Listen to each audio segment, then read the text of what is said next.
Доброе утро! На календаре 15 марта, понедельник, первый рабочий день этой недели. Встречаю с вами я, Дарья Паскарюк.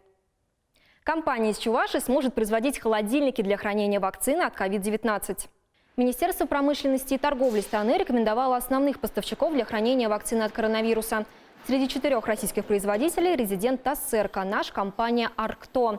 Холодильное оборудование чувашского предприятия прошло соответствующий отбор для участия в тендерах. Инвесторы вложили в производство холодильников 638 миллионов рублей и создали 55 новых рабочих мест. На платформе для голосования по благоустройству общественных территорий появились первые дизайн-проекты муниципалитетов республики. Подготовку районов к загрузке материалов на сайт обсудили на заседании рабочей группы по проведению онлайн-голосования. Заместитель председателя Кабинета министров республики Павел Данилов отметил, что качество предлагаемых дизайн-проектов на сегодняшний день оставляют желать лучшего. Поэтому работа с муниципальными образованиями в этом направлении будет усилена. Также в ближайшее время состоится дополнительное селекторное совещание. Напомню, на сайте формирования комфортной городской среды с 26 апреля по 30 мая жители региона смогут выбрать из предложенного списка пространства, которые преобразятся в 2022 году. В Чувашском госуниверситете открылась фотовыставка, посвященная строительству Сурского и Казанского оборонительных рубежей.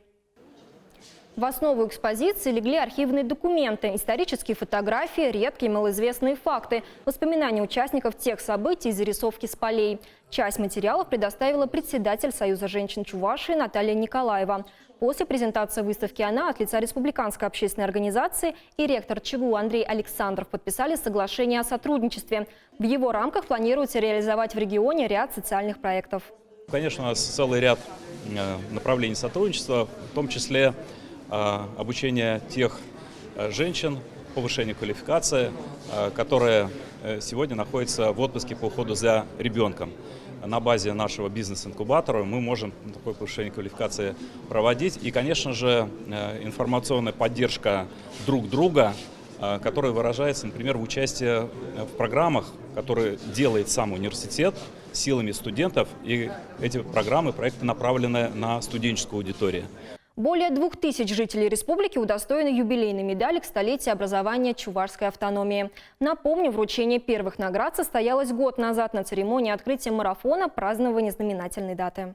Очередной пакет ходатайств рассмотрели члены комиссии при главе Чувашии. Памятную медаль получат еще 17 жителей республики, достигшие 100-летнего возраста. По мнению членов комиссии, пройдя трудности Великой Отечественной войны и послевоенного восстановления экономики, каждый из долгожителей внес свой вклад в развитие региона.